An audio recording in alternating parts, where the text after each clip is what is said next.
Do I have to do anything or test anything? Okay, so. All right, hi folks.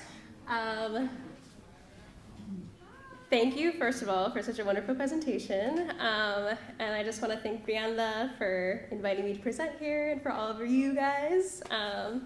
It's really beautiful to have spaces like this to gather in community, especially, I think as therapists, sometimes this work can feel really siloed, and yeah, I'm really embracing this, so thank you so much. My name is Kalissa. I'm a licensed master social worker. I'll be talking about abolitionist social work and liberation-centered care. So this will be a general overview. If anybody wants to kind of get into more of the weeds and stuff with me afterwards, I'd be totally down for that. So you can go to the next slide. Yeah, so I want to give a little bit more information about myself. So in preparing for this presentation, I kind of thought of really what brought me into the healing field. And I think on the one hand, as a child, I grew up very much the mediator and the caretaker in my family. And I think that's something that maybe a lot of us can relate to in this field. And on the other hand, I came from a community organizing background, particularly working with immigrant communities. And through that work, I very much saw the intersections between the immigration system and the prison industrial complex and how these systems came together to create, harm, especially on my community, right?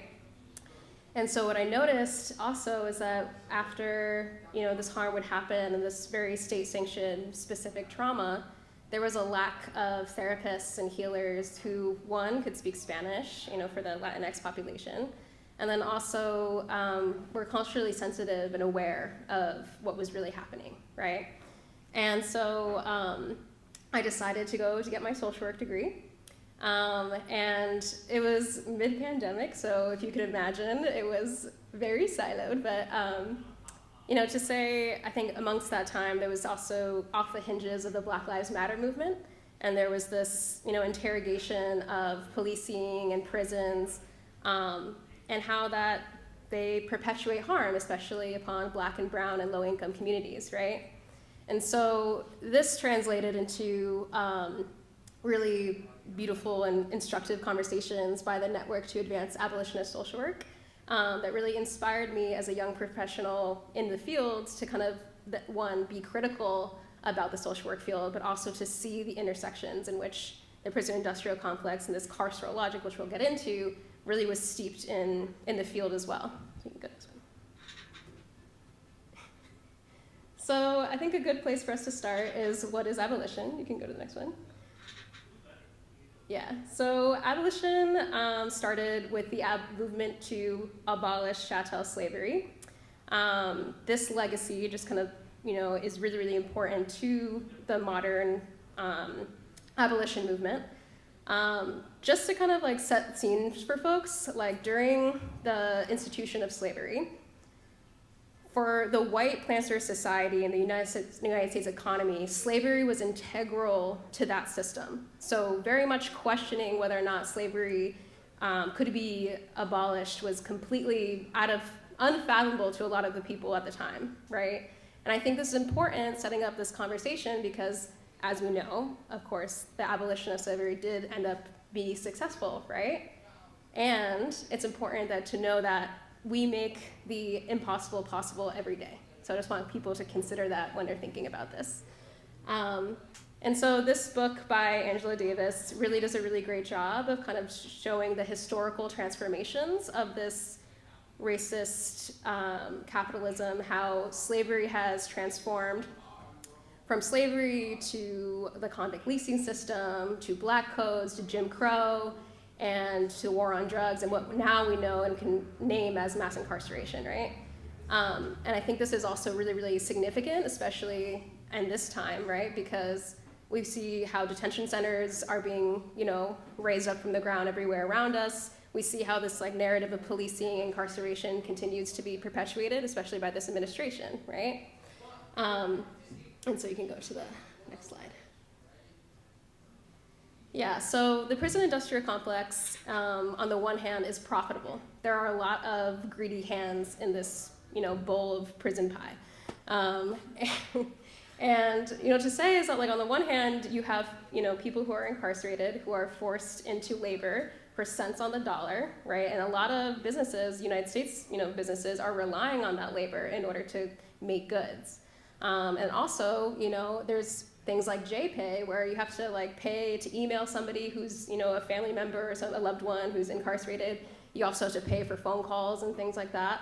And so, one, it is very profitable, and it also serves the ruling classes, right, by shifting the responsibility of systems of harm and oppression onto people and personal responsibility, as opposed to the systems of harm and the people that have created these, overlapping oppressions in the first place, right? And so that it creates this carceral logic of control, personal responsibility, disposability, right? That doesn't just permeate throughout the prison system, it permeates throughout all the societal institutions and within the hearts and minds of each other, right? The minds of the public. We can go to next slide. So how does this apply to social work, right? We can go to the next one. So as an abolitionist social worker, you are interrogating the ways in which this carceral logic pervades throughout the systems that we are involved in, right? So on the one hand, you have mandated reporting. If we're a therapist in this room and we're offering therapy to folks, we're all mandated reporters, right? In order to have your licensure, you need to be one. So what does that mean, right? For the foster home industry, right, there is about 74.9% of the children that are in the foster out of house placement in the foster care agencies are there because of neglect, right? And what does neglect mean? Let's be curious about that language. Well, that probably means that they're from an under-resourced and impoverished community, right? And so thinking about it, the system, instead of providing actual resources and financial support to communities and their families, they're choosing to take, children out of the homes, right? So this is important, again, to be critical in the ways that we have to, navigate these systems.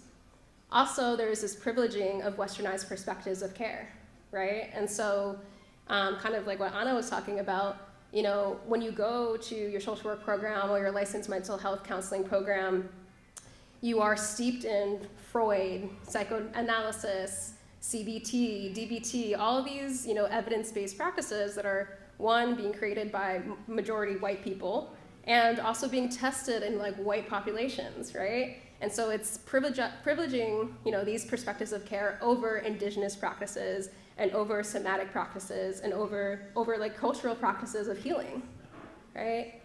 And then you also have neoliberalism and how that has probably impacted all of us in this space, because, that's what, basically the move during Reaganomics, right, in the 80s, was to shift the care field and from, federal funding to privatization, to profitization, right? And so instead of, care being steeped in quality over quantity, it became how many people can we get in and out and how much profit can we make off of people suffering. And also not just the people we're serving, right? It also leads to burnout, leads to high caseloads and things that all of us are experiencing. Like, this is very deep in, if you're in the social work field or in the therapist field, you know how it feels to have more than one job, probably. And then also gatekeeping, right? So I think a number that's thrown around here is like that 15% of therapists are BIPOC. That's not a random number. That is because in order to become a licensed therapist, you have to, one, go to undergrad. That takes money and time. And then you have to go to grad school, which takes thousands of dollars as well. So it's all of these barriers that are really preventing people from being licensed professionals and care workers, right? So all of these systems, again, we're challenging, we're, really taking a good look at it and saying, is this really the best way of delivering healing and care for people? I'm gonna go to the next one.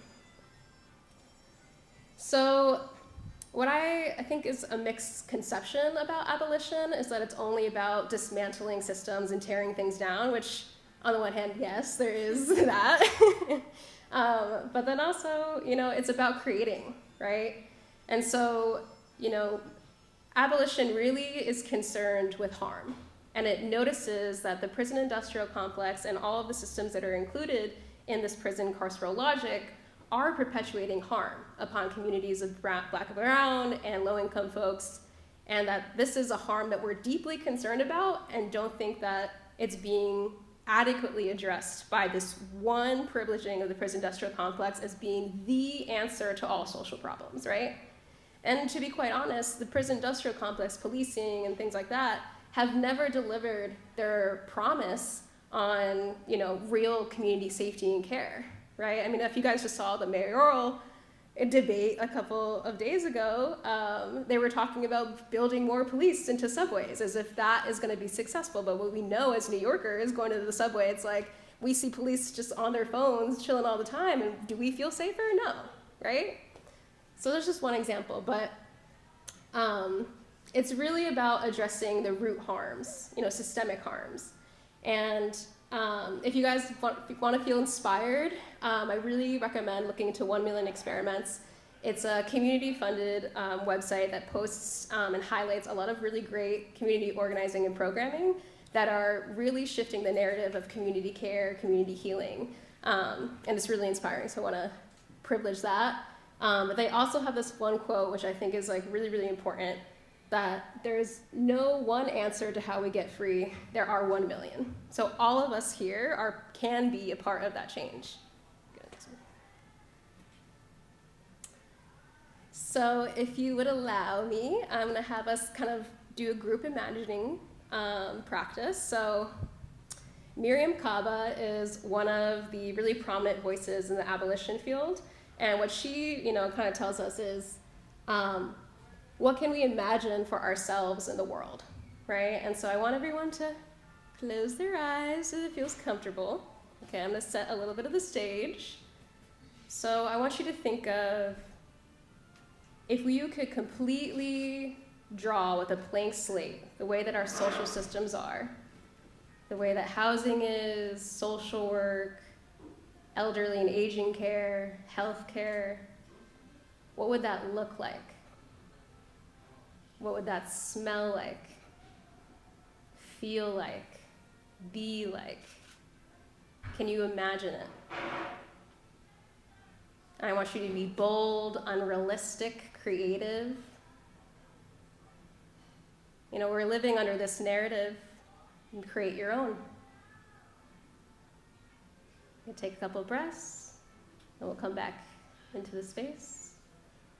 If anyone feels comfortable sharing, maybe a thought, an imagining, feel free to raise your hand. If not, totally cool too. Okay, so we'll move to the next one. All right, so for me and the work that I do, I consider abolition to be more of the why.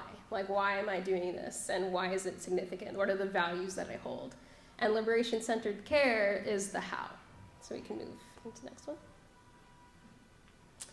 So liberation-centered care comes from a long history of challenging narratives of westernized, perspectives of mental health. So one of the prominent voices was Ignacio Martín Barro, who was a Salvadoran psychologist who challenged Western perspectives of mental health, right, by by pointing out that they were hyper-focusing on the individuals and not the socio-political context of the reality of what people were living in.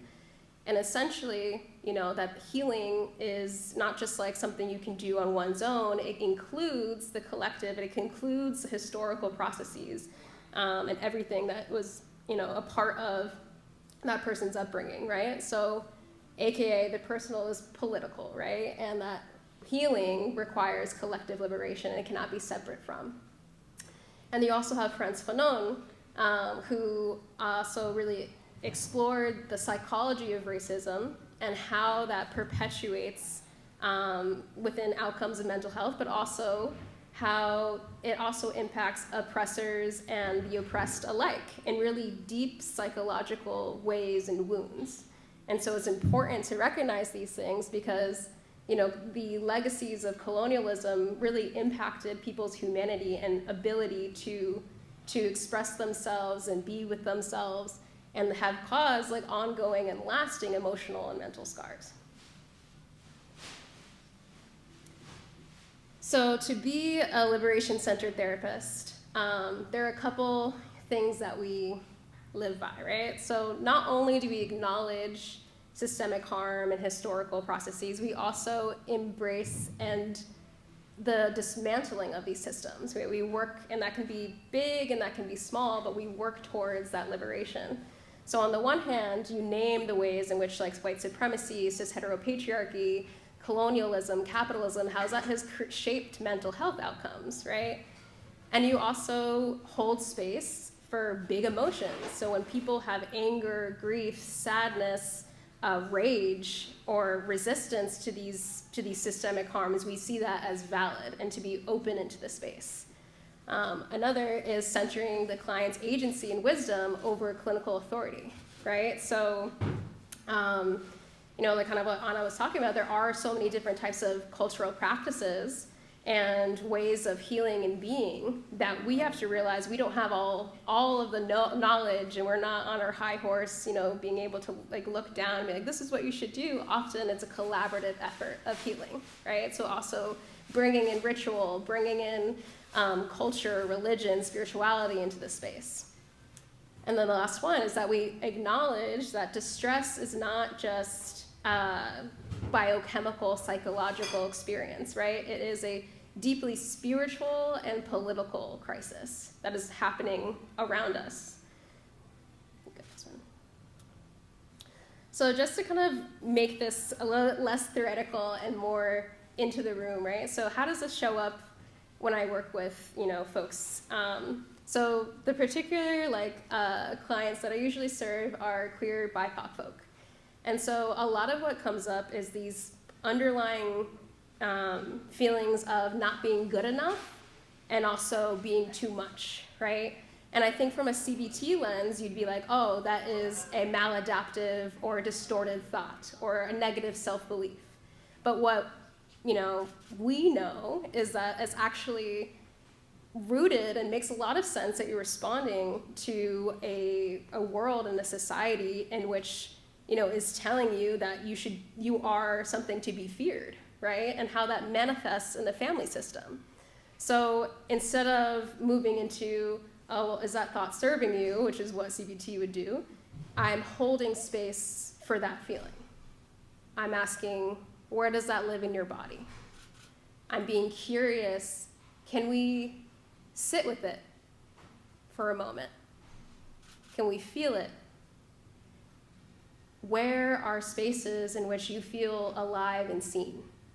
Can we bring that community more integrated into your daily life, right? And so I think that's where the somatic work, which is something that I think really lends itself to this, and going for community, realizing that people don't heal on their own, right? It has to include all of us. So we can go to the next one.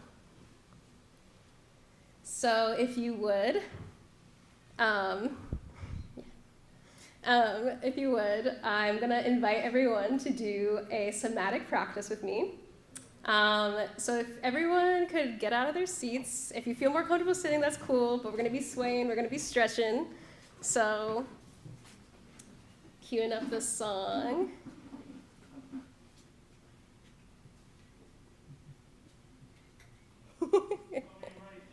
Got you, thank you. All your pretty faces. Yeah, so if it feels good, you can, something's weird's happening. Yeah, if you could put it up a little higher.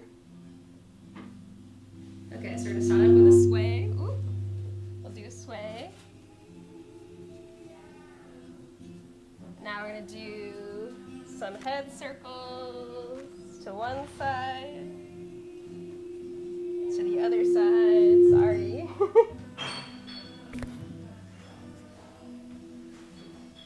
Now shoulder circles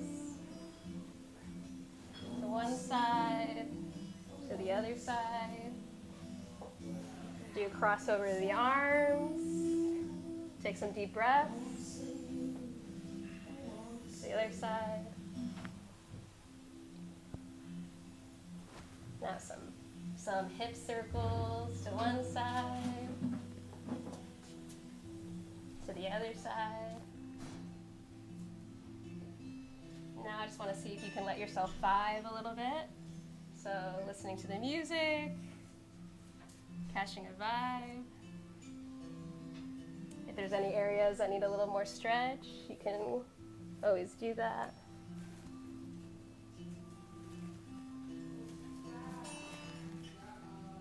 Maybe stretch out some legs if you can do it. Take some deep breaths. This one. Okay. Keep swaying. You got it.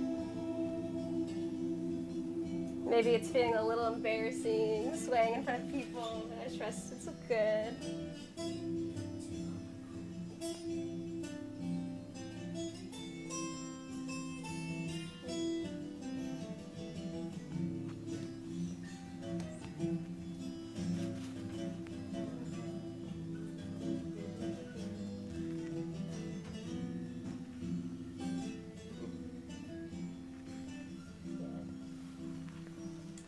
So if you could place your arms like this, just take a moment, you can close your eyes, take a deep breath and just say thank you, give your body some gratitude, and a good squeeze, good, and there you go. That's my presentation.